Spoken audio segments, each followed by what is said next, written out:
How are we doing, guys? Moose here, episode 61 of our West Ham United career mode. We're going to start things off with a big game against Stoke City. Obviously, if you take a look at the lineups there, you can see the kits we're going to be wearing today, but you also see that they do have David Villa. That was their big buy over the January window. They brought him in for, I think, £5.5 million or something of that nature. So that's going to be a huge game for us. Obviously, they needed a nice attacking talent because they do have to strengthen in the fact that they are staving off relegation at this point. They're sitting just outside the relegation places, while we are at the opposite end of the spectrum fighting for a Champions League position and looking in pole position. But we have had a significant rotation in the team with guys like Delph, Nolan, Delph's a normal starter, but Rodriguez, Thiago, Wickham, and Valencia actually having to start up top. Number one, due to injuries. Also, we saw Oxlade-Chamberlain, Dybala picked up injuries in the last game, meaning they'll be ruled out for this game.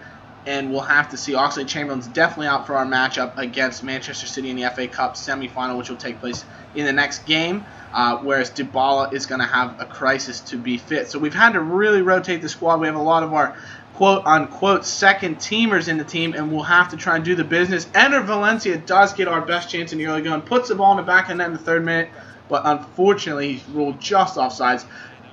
It's really tight, you have to say.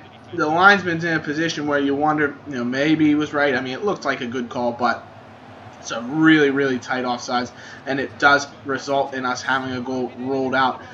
You'd have to say probably correctly, but either way, we'll still be upset about it because we could have had one. Valencia, though, with some really nice skills out on the wing here after he picks up the ball. Then he lays it off to Kevin Nolan. Fabian Delph picks up the ball in the top of the area into Thiago. Our young scout, a future star, does have a shot, but it's a good save by the Stoke keeper, Jack Butland, the young England international. Adu, though, with the ball finds Breck Shea. The American pair links up, but Shea's header does go just wide. You can see Breck Shea has found a way into the Stoke City starting lineup here with a couple good chances. Delph, though, the England man with a strike, former Aston Villa player, but his shot goes just wide of the goal. And we're already into the second half here. Not a ton of opportunities. Joey O'Brien whips across in looking for the head of Connor Wickham. The former Sunderland man can't score. And the ball falls to our left back, Jordan Obita, who tries to finesse one in the top corner, but it just wasn't to be. Another good chance created here. The former Zurich man, Rodriguez, floats a header in towards Kevin Nolan. Doesn't find him, but Delph is able to strike a shot, and it's saved once again by the youngster Butland. Another chance come forward. Lovely bit of skill. Nolan into Rodriguez. It's backfield into Thiago, and Wickham has a huge chance, but Butland, with great confidence and aplomb, comes out, takes away Wickham's shooting angle, and he does smash it right into the chest of the Stoke City keeper to keep it out of the back of the net. Another chance, though, for Connor Wickham as Diafra Sakho, who's come on as a substitute for Valencia, plays him through, but Wickham pulls his shot just wide. And will we rue all these missed chances here? Another opportunity as Sakho goes through with a lovely fake shot to beat the defender, smashes a shot with a little bit of finesse, and it just goes wide yet again. Obita ranges forward again. He can't find Kevin Nolan's head this time. One-way traffic, but we can't seem to score. Stoke come back the other way late in the game. Not like this. Out wide to David Villa, has been pushed out to the left wing with the changes they've made. Diouf! And it's a lovely header, you have to say. He out-jumps, I think it was Winston Reid, and Diouf, with a lovely headed finish, puts the ball in the back of the net. He came on came on as a substitute, or they moved him from the right wing to the center to come on, and he makes us pay. Lovely ball in from David Villa, you have to say, and it's a perfectly weighted ball into the top corner. Nothing Adrian could do. All we really had to hope for was that Winston Reid was able to head it away, but he wasn't able to get onto it. Our last chance here comes with Matt Jarvis picking up a loose ball, finds Diafra Sakho. He tries to just poke it towards the goal with a little bit of finesse, but Butland is there again, and he does keep the clean sheet, and the goal by Mame Biram Diouf gives Stoke City the win completely against the run of play. Their idea was to come to Upton Park and park the bus, and that they did, and they were able to nick a late one. You can see we had 7 shots on target to their 2, 13 total to their 3. We had 60% of the possession, and we still weren't able to get the winning goal. It really came down to a lack of quality in terms of our finishing.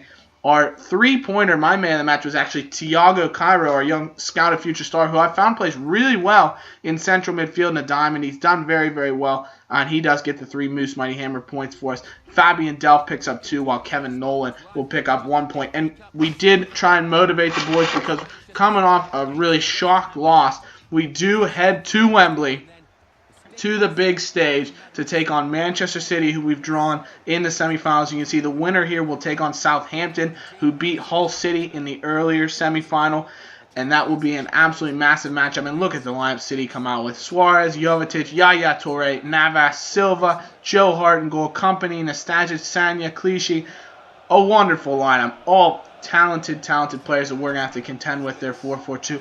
And we put out, one of the best sides that we can. We have had to play a bit of a different lineup. We come out in a 4-3-3 just because Dybala wasn't fit today. We didn't even have the opportunity to put him on the bench. Oxlade-Chamberlain out, so we have Carroll, Jarvis, and Valencia as our attacking trio, with Downing sitting just behind, keeping Keontae and Noble in midfield. And with that, an early chance, a warning sign shot from Manchester City as Jovicic's header smashes off the underside of the bar. And then Adrian, what are you doing again, son? He doesn't claim the ball, nearly allows Jovetic in. And then Stevan Jovetic, the former Fiorentina man, with another strike off the bar that beats Adrian. So we are lucky that they have hit the woodwork twice. And we would come forward on the counterattack here with Andy Carroll laying the ball off to Mark Noble. He then finds the English man, Andy Carroll, again, the former Newcastle United player, plays it over the top to Ender Valencia. Our left winger comes forward. His original shot is blocked by Company, but he's able to find the rebound, and he nutmegs Joe Hart into the back of the net, right through the legs of the England #1 and into the back of the net. And all of a sudden, out of nothing, we come forward the other way, and Ender Valencia, with sheer determination and quality, beats Joe Hart, puts the ball in the back of the net, and gives us a massive 1-0 lead here at Wembley, right in front of all the West Ham fans. It's a beautiful finish from the Ecuadorian, and all of a sudden West Ham United, you have to say, against the run of play, this time for us, does take a 1-0 lead. But City, not to be outdone here, play the ball in, lovely cross that eventually finds its way to Yaya Toure, back 1-2 with Navas, I should say. Eventually finds the feet of Jovetic again, who just can't find the back of net. He must have forgot his shooting boots at home, because that shot does go wide. One chance coming the other way for Ender Valencia, but his shot is not on target and doesn't trouble Joe Hart. From the ensuing goal kick, though, City come forward here. Lovely little headed chance. It ends up leaving one of our defenders on the floor, which will allow Nasri to range forward here. It was Nasri, not Navas, that was on the ball. Floats it in. Luis Suarez, diving header to the back of the net. Adrian doesn't claim the ball that goes right in front of him, and we're unable to keep out Suarez. Lovely skill from Nasri. Great job getting to the byline.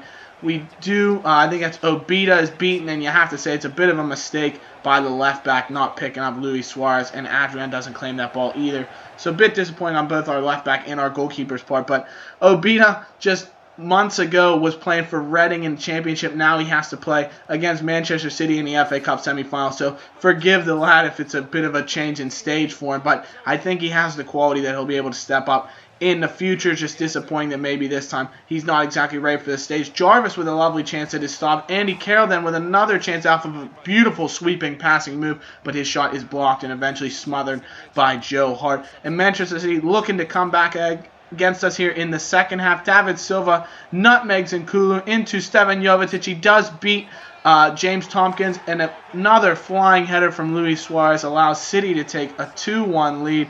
And Luis Suarez has been so dangerous. When we beat City in that unbelievable 8-goal thriller 5-3, Suarez was an absolute tank. He had 2 goals. He's got 2 goals now here in the FA Cup semi, and it's given Manchester City the lead. And from there, they did decide to sit back, and we had to try and claim what was ours at that point. We took up a bunch of possession. Andy Carroll with a wonderful headed chance from a Stuart Downing free kick that comes off the underside of the bar. And it's a bit of, you have to say, karma, as we had Manchester City strike the bar a few times on us, and Carroll does the same the other way. But another chance for Carroll created by Carl Jenkinson, who was an absolute beast for us on the right side.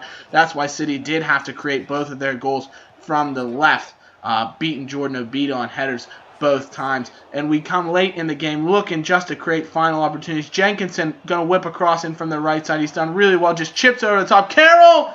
And that was the goal, or the opportunity, where we really needed the goal. Carroll wasn't able to finish it. One final opportunity from a free kick. Downing, the ball is headed away, and that would be all she wrote. The referee puts us out of our misery, and Manchester City will be heading to the FA Cup final later at the end of May at Wembley to take on Southampton to look for a piece of silverware. Obviously, we have claimed some silverware already this season with the Capital One Cup final victory. And honestly, being out of the FA Cup, it's a disappointing loss because it really would have only been one game left to add to our fixture list. But now we can focus on making sure we do stay in that top 4. We do have a bit of a gap. I think Arsenal and 5th are behind United and us. So it does have a little bit of room, but that's what we're going to have to focus on for the rest of this campaign. Obviously, Downing was my man of the match. He picks up 3 points. I thought he really pulled the strings. Jenkinson does get 2 points for me, and Kiyate gets 1. So that's going to be it for this episode, guys. Let me know what you thought. Let me know if you think we should change anything up going forwards here, obviously off the back of 2 losses. But let me know what you thought. Be sure to comment, leave a like, subscribe to keep watching. We'll see you in the next one. Bye-bye.